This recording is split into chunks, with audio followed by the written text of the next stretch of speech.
بسم اللہ الرحمن الرحیم۔ السلام علیکم ورحمۃ اللہ وبرکاتہ۔ میں ہوں محمد عدنان۔ دوستو، آج کل جو نئے سال کی آمد پر دنیا بھر میں ایک جشن اور خوشی منائی جاتی ہے، جس میں ہمارے نام و نہاد مسلم ممالک بھی شامل ہیں۔ یہود و نصارہ تو چھوڑ، بلکہ ہمارے بعض مسلم ممالک اس کو سرکاری سطح پر مناتے ہیں۔ سال کی آمد پر لوگ ایک دوسرے کو مبارکباد دیتے ہیں اور ایک دوسرے کو گلے ملاتے ہیں، جس میں ہمارا ملک پاکستان بھی شامل ہے۔ نئے سال کی آمد پر خوشی منانے والوں، تمہیں یہ معلوم ہونا چاہیے کہ انگریزی سال کی آمد پر خوشی منانا شریعت میں ان کی کیا حیثیت ہے۔ تو آئیے دیکھتے ہیں۔ قرآن مجید میں اللہ تعالیٰ کا ارشاد ہے، وَإِنَّ هَذَا صِرَاطِ مُسْتَقِيمًا فَاتَّبِعُوهُ وَلَا تَتَّبِعُوا السُّبُلَ فَتَفَرَّقَ بِكُمْ عَنْ سَبِيلِهِ۔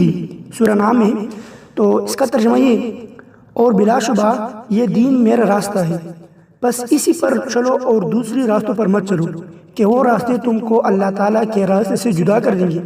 نیز اللہ تعالیٰ کا ارشاد ہے، ثُمَّ جَعَلْنَاكَ عَلَى شَرِيعَةٍ مِّنَ الْأَمْرِ فَاتَّبِعْهَا وَلَا تَتَّبِعْ أَهْوَاءَ الَّذِينَ لَا يَعْلَمُونَ۔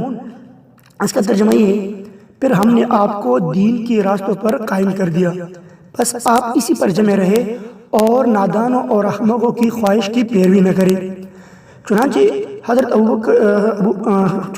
ابو سعید خدری رضی اللہ تعالیٰ سے روایت ہے کہ نبی کریم صلی اللہ علیہ وآلہ وسلم نے ارشاد فرمایا کہ تم لوگ اپنے سے پہلے قوموں کی ضرور پیروی کرو گے، بالشت برابر اور ہاتھ کے برابر، حتیٰ کہ اگر وہ لوگ گھو کے سوراخ میں داخل ہوں گے تو تم لوگ بھی ان کی پیروی کرو گے۔ حضرت ابو سعید خدری رضی اللہ تعالیٰ نے کہتے ہیں کہ یہ سننے کے بعد ہم لوگوں نے عرض کیا کہ اے اللہ کے رسول صلی اللہ علیہ وسلم، کیا پہلی قوموں سے یہود و نصارہ مراد ہے؟ آپ صلی اللہ علیہ وسلم نے ارشاد فرمایا، پھر اور کون مراد ہے؟ یہ جو میں نے حدیث ذکر کیا، یہ بخاری شریف اور مسلم شریف میں ذکر ہے۔ چنانچہ اللہ تبارک و تعالیٰ نے اور رسول اکرم صلی اللہ علیہ وسلم نے بڑی تاکید سے یہ حکم دیا ہے کہ ہم اللہ اور اس کے رسول صلی اللہ علیہ وسلم کے دشمنوں کی پیروی نہ کریں اور صراط مستقیم پر قائم رہیں، جو اللہ اور اس کے محبوب بندوں کا پسندیدہ راستہ ہے اور اس تک پہنچنے کا آسان ذریعہ ہے۔ نبی کریم صلی اللہ علیہ وسلم نے فرمایا، جس نے کسی قوم کی مشابہت اختیار کی، اس کا شمار انہی لوگوں میں سے ہوگا، من تشبہ بقوم فہو منہم۔ چنانچہ یہ روایت جو ہے نا، سنن ابو داود اور امام روایت احمد میں نقل ہے۔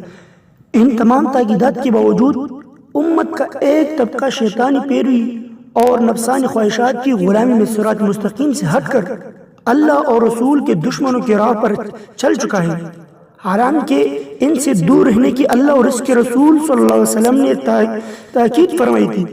امت کو یہود اور نصارہ جیسی پستی میں گرنے سے روکنے کے لیے نبی کریم صلی اللہ علیہ وسلم نے فرمایا تھا کہ قیامت قائم ہونے سے قبل ایک وقت ایسا ضرور آئے گا کہ تم لوگ اپنے سے پہلے قوموں کی پیروی ضرور کرو گے، حالانکہ ان پر اللہ تعالیٰ کا غضب نازل ہو چکا ہے، اور جو لوگ گمراہی اور دلالت میں اس قدر آگے بڑھ گئے ہیں کہ اللہ وحدہ لا شریک لہ کے لیے بیٹا ہونے کا عقیدہ رکھ لیا ہے۔ اور حیرت تو یہ ہے کہ اس وقت تم عقل اور شعور سے اس قدر دور ہو چکے ہوں گے اور تقلید کے نشے میں، یعنی یہود و نصارہ کی تقلید کے نشے میں اس قدر پست ہوں گے، اور نفسانی خواہشات تم کو اس قدر پاگل بنا چکی ہوگی کہ تم سوچ و فکر سے عاری ہو چکے ہوگے۔ اور اس کی وضاحت کے لیے حدیث شریف میں گھو کے سوراخ میں دل ہونے کی مثال دی گئی ہے، کیونکہ عقلاً گھو کے سوراخ میں کسی انسان کا دل ہونا ایک ناممکن امر ہے۔ پھر بھی اگر کوئی یہود و نصارہ اس میں دل ہونا چاہے گا تو میری امت کے بعض افراد بھی اس کی پیروی کریں گے اور اپنی عقل و فہم سے کام نہ لیں گے۔ یعنی اگر یہود و نصارہ کوئی کام کریں گے جو عقل اور اخلاق کے معیار پر کسی بھی طرح پورا نہیں اترے گا، پھر بھی میرے قوم کے بعض افراد ان کی پیروی ضرور کریں گے۔ اور اس تقلید کی ایک صاف سیدھی اور واضح مثال یہود و نصارہ اور جتنے بھی غیر مسلم ہیں ان کی تہذیبوں کو اپنانا ہے۔ جیسے کہ آج امت کا وہ طبقہ جو خود کو تعلیم یافتہ، مہذب، دیندار تصور کرتا ہے، لیکن اپنے بچوں کی برتھ ڈے پارٹی ضرور منعقد کرتا ہے، جو کہ یہود و نصارہ کا کلی تقلید ہے۔ اسی طرح لباس میں ان کی مشابہت اس قدر ہوگی کہ اگر وہ پرانی پٹی جینز یعنی جو آج کل جو ہم دیکھتے ہیں نا جو پٹی ہوئی پینٹ ہے نا اس کو پہن لیتے ہیں تو مسلمان لڑکوں اور لڑکیوں نے ابھی ان کی پیروی کرتے ہوئے پٹی ہوئی پینٹ پہننے شروع کر دیا. انا للہ و انا الیہ راجعون. اس طرح یہود و نصارہ کی ان کی عیدوں میں شرکت جن میں ایسے بے حیائی کی مناظر پیش کی جاتی ہے جو انسانی فطرت اور ایمانی غیرت کے بھی منافی ہے. مثال کے طور پر آج کل کافروں کے نئے سال کی آمد ہے. دنیا کے ہر کونے میں اس کا چرچا ہے. لوگ بڑی شدت سے نئے سال کا انتظار کر رہے ہیں. کافر قوموں کے ساتھ بہت سے مسلمان حتیٰ کہ بعض حکومتیں بھی اس نئے سال کی جشن منانے کی تیاری کر رہے ہیں اور جشن منانے میں حصہ لیتے ہیں. حالانکہ مسلمانوں کا ایسا کرنا شریعت کے لحاظ سے جائز ہی نہیں ہے. حالانکہ آپ کو کیا پتہ ہے مسلمانوں کے نزدیک عید کا معاملہ ایک شرعی امر ہے. لہذا جس دن شریعت عید کا دن نہ قرار دے اس دن کو عید قرار دینا ضلالت اور گمراہی اور بدعت ہے. جیسے حدیث شریف میں کہ کل بدعۃ ضلالہ.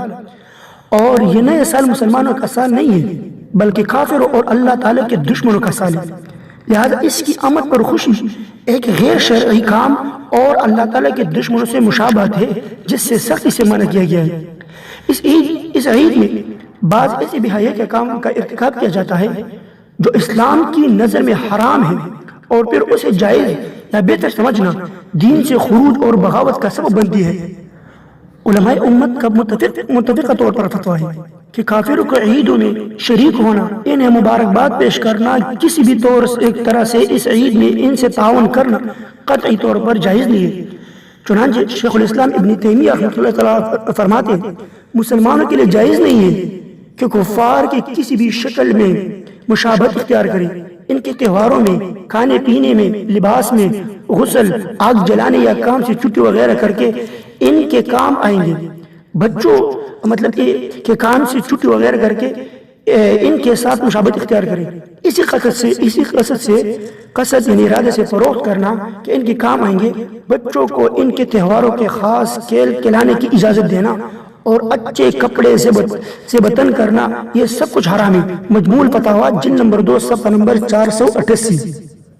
ان یہود و نصارہ کو دیکھ کر ہمارے لیے دلیل اور حجت نہیں بن سکتی بلکہ ہمارے لیے جو دلیل اور حجت بنے گی وہ قرآن ہے، حدیث ہے، صحابہ ہے، تابعین ہے، تبع تابعین ہے، علماء حق ہوگی. اور ان حضرات نے کبھی بھی نئے سال کی آمد پر خوشی نہیں منائی ہے. یہی ہمارے لیے حجت اور دلیل ہے. آپ اگر یہ بھی تسلیم کی جائے کہ مسلمان تو انگریزی سال استعمال کرتے ہیں جیسے تاریخ اور کیلنڈر تو یاد رکھنا یہ ہم ایک ضرورت کے تحت استعمال کرتے ہیں اور اس میں ضرورت یہ ہے کہ موجودہ وقت میں ہمارا تجارت اور دنیائی معاملات اس پر موقوف ہے. جیسے کہ فقہ کا قاعدہ ہے الضرورت تقدر بقدر ضرورہ. لیکن اس سے یہ بات لازم نہیں آتی کہ ہم حرام چیز کو بھی جائز کر لیں اور یہود و نصارہ کی مشابہت اختیار کر لیں. نئے سال کی آمد پر خوشی منانے کی کوئی ضرورت نہیں ہے بلکہ خوشی منانے کے بجائے ہر مسلمان اپنا محاسبہ کرے کہ جس سال کو ہم رخصت کر رہے ہیں اس سال میں ہم نے کیا کھویا ہے اور کیا کمایا ہے، حلال ہے حرام ہے، کون سی نیکی کی ہے کون سی برائی کی ہے. کچھ سوالات میں آپ لوگوں سے کرنا چاہتا ہوں وہ یہ کہ ضرورت اس بات کی کہ ہم خود کے اندر ایک ایسی فکر اور سوچ کرنا چاہیے کہ ہماری زندگی کا مزید ایک سال کم ہو گیا ہے اور ہم اپنی اچھے یا برے انجام کی طرف بڑھنے میں اور بھی قریب ہو رہے. سوالات ابھی شروع کر رہا ہوں. کیا اس انجام کو قبول کرنے کے لیے اور اس کا سامنا کرنے کے لیے ہم تیار ہیں؟ بالکل نہیں. کیا کل اللہ تعالیٰ سے ملاقات اور آخرت میں جوابدہی کے لیے تیار ہیں؟ گزرے سال میں ہم نے کہاں اور کون سی غلطیاں کی ہے؟ کتنے اللہ تعالیٰ کے حقوق اور بندے کے حقوق کو پاؤں کے نیچے رون ڈالا ہے؟ سوال نمبر 5 یہ ہے کہ کیا ہماری طرف سے کتنے مسلمانوں کو فائدہ پہنچا اور کتنے لوگوں کو نقصان پہنچا؟ سوال نمبر 6 ہمیں یہ بھی سوچنا چاہیے کہ پچھلے سال میں میرا زندگی کس طرح رہا اور آپ نئے سال میں کیا کرنا چاہیے؟ گزشتہ سال گناہوں کے سمندر میں مستغرق تھا یا نیکیوں کے سمندر میں مستغرق تھا؟ سوال نمبر 7 یہ ہے کیا جو غلطیاں ہم سے پچھلے سال میں ہوئی دوبارہ ان کی غلطیوں کو دہرانے سے ہم اپنے آپ کو روک پائیں گے؟ سوال نمبر 8 کیا آنے والے سال میں اپنی ذات سے خود کو، معاشرے کو، امت کو اور سب سے بڑھ کر اللہ کے دین کو، جس کے لیے محمد کریم صلی اللہ علیہ وسلم نے مشقت اٹھا کر ہم تک پہنچا دیا ہے اور ان کو پائیدہ پہنچا سکیں گے۔ سوال نمبر 9، کیا ہم اپنی ذمہ داریوں سے آگاہ ہیں اور انہیں پورا کرنے کے لیے تیار ہیں؟ بے شک یہ تمام تاکیدات اور سوالات ہم سے مطالبہ کرتی ہے کہ نئے سال کی آمد پر خوشی منانے کی بجائے سوچنا چاہیے۔ اللہ تعالیٰ پاک ہم سب کو ایک سچا پکا مسلمان بننے کی توفیق عطا فرمائے، آمین یا رب العالمین۔ دوستو، اوپر کے سوالات میں نے سوال کا نمبر نہیں بتایا، تقریباً یہ 9 سوالات ہیں جو میں نے کیے، لیکن بہرحال نمبر میں بھول گیا اور ڈائریکٹلی میں نے ایک بولا، پھر ڈائریکٹ میں نے 7 سے شروع کیا، لیکن بہرحال یہ 9 سوالات ہیں جو آپ لوگوں کے ذہن میں آئے ہوگی۔ دوستو، اگر آپ کو یہ ویڈیو اور یہ شریعت پر نئے سال کے آمد پر خوشی منانے کی شریعت کیا ہے، اگر آپ کو یہ پسند آئی ہے تو برائے مہربانی اس ویڈیو کو آگے زیادہ سے زیادہ شیئر کریں تاکہ اور مسلمانوں کو بھی پتہ چل جائے کہ عیسوی سال جو ابھی 2021 آنے والا ہے ان پر خوشی منانا کیسا ہے، اور آپ جو مسلمان تیاری کر رہے ہیں ان کی شرعی حیثیت کیا ہے۔ تو میں نے تفصیل سے بتا دیا، تو پلیز آپ لوگ اس ویڈیو کو آگے شیئر کریں تاکہ اور مسلمانوں کو بھی پتہ چل جائے، اور اس طرح ویڈیو کو لائک کریں، شیئر کریں۔ خدا حافظ۔ بسم اللہ۔